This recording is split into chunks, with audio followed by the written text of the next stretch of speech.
Hello, this is another one of my videos about kombucha. This is my kombucha gone crazy video. And the reason I'm making this is my third batch of kombucha. And I'm making the kombucha in a 2-gallon jug. And what I did was I brewed 2 gallons of water. I boiled 2 gallons of water, and then I put in 9 black tea bags and 9 orange pico tea bags, and I let them sit overnight. Then I turned around and I added in 2 cups of sugar, and I transferred them to this jar, which I cleaned out thoroughly. And I used the old SCOBYs from the last batch. Actually, they're not old. They're only just a few weeks old. But I used the SCOBYs from the last batch. And as you can see, if you look at this jar, you can see that the one SCOBY is right here on the side.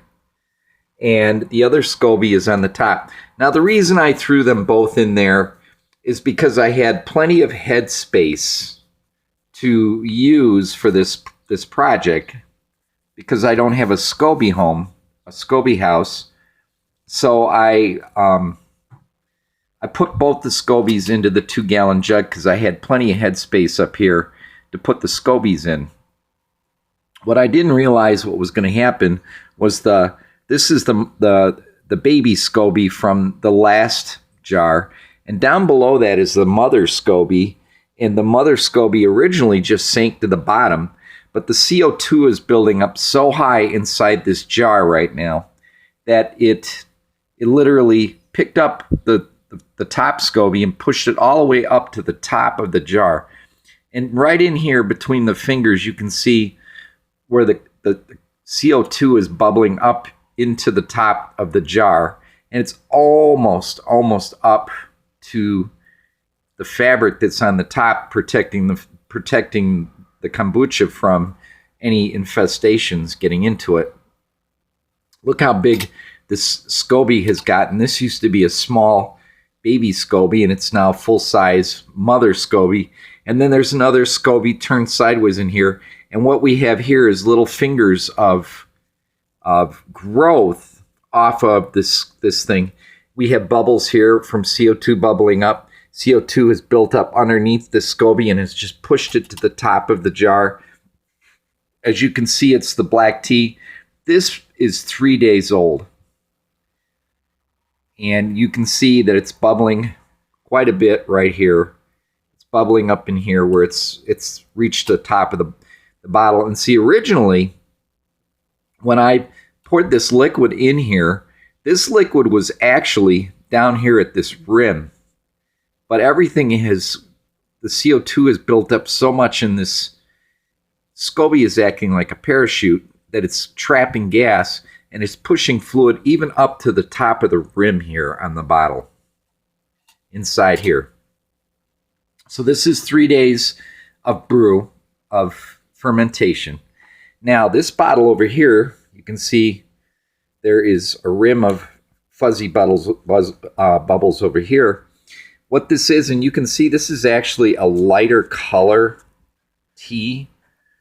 This is the kombucha from that last video that I showed to you, where what I had it in this jug right here, and I said it's going to turn orange or it's going to turn lighter. Well, what I did is I transferred that kombucha into about 5 different bottles, and I had a lot of kombucha in here, but it tastes so good, even as it's brewing. I have a spigot down here. I've been tapping this out as it goes, and I probably tapped out 5 bottles of kombucha as I went along. This stuff is so good. It tastes so good. Even when it's in its intermittent fermentation, it's not completely soured out. It hasn't completely turned to vinegar. This stuff is so good that I'm addicted to it. I drink this stuff as it's brewing. So this bottle here, you can see it's the orange yellow liquid now. This used to look like this, But what I did is I transferred the kombucha from this big jug, from another big jug, to this jar and several other jars. I added a tiny bit of SCOBY to it, which is this right here, which looks like this massive blob that's about to break out of the jar. I transferred that into a little bitty SCOBY I cut off. I put it in here. I took the liquid that was in this jar and I transferred it into the jar here. And I put a cover on it to let it ferment some more. So that what it would do is I would get another ferment out of this bottle. And you can see the stuff is changing color. Now this is another jar that's been sitting for 3 days. It's actually got a SCOBY, this film on the top over here, over the top of the bubbles, is a small SCOBY, a very thin SCOBY that's developing.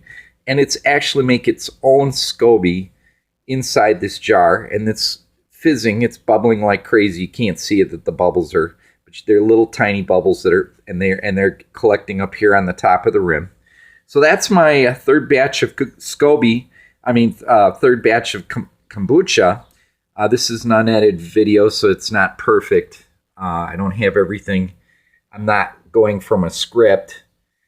And this is going to sit until it gets to a flavor I like. This I'm going to let sit for a couple more days.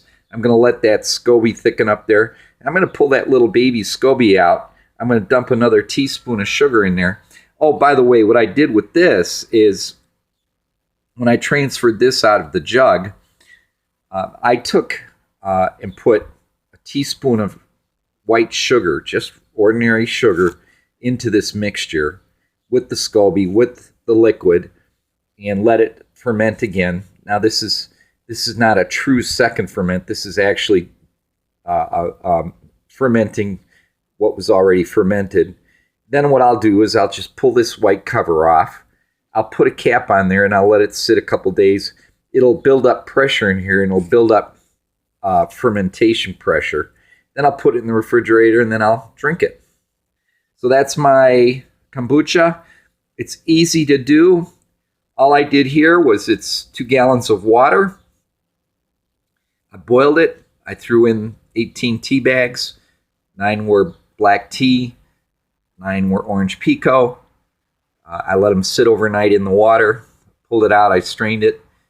I added 2 cups of sugar, stirred it in real well. Dumped it inside the jug. Threw my 2 SCOBYs into it. And like I said, I really should have taken the SCOBYs and put them in a SCOBY house, or I could have even thrown them away, but I don't. I actually eat the SCOBY, believe it or not. SCOBYs are good. They taste good. I like them. They're like chewing on a Jello, a thick, hard Jello. They're